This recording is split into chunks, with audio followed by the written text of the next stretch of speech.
Patients usually ask, so bruxism, teeth clenching કે grinding એક ખતરનાક બીમારી છે? હા, એને ખતરનાક બીમારી આપણે ગણી શકાય, કેમ કે બ્રુક્સિઝમ ખાલી ટીથને ડેમેજ નથી કરતું પણ આજુબાજુના ઓરલ સ્ટ્રક્ચર્સને તથા જોઈન્ટને પણ ડેમેજ કરે છે. આ થવાના મુખ્ય કારણોમાં આપણે ગણી શકીએ કે stress, anxiety, some type of medications like antidepressant, consumption of alcohol and tobacco, and sometimes it is maybe due to genetics.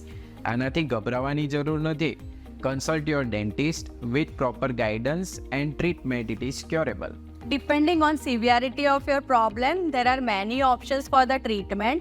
જેમ અમુક ટાઈપની માઉથ એક્સરસાઇઝીસ હોય, ઓરલ સ્પ્લિન્ટ્સ બનતા હોય છે, નાઇટ ગાર્ડ બનતા હોય છે, અમુક ટાઈપનું ફૂડ તમારા ડાયટમાં એડ કરવાની જરૂર હોય છે અને તમારા ડેલી રૂટીનમાં પણ અમુક ફેરફારો કરીને આને ક્યોર કરી શકાય છે.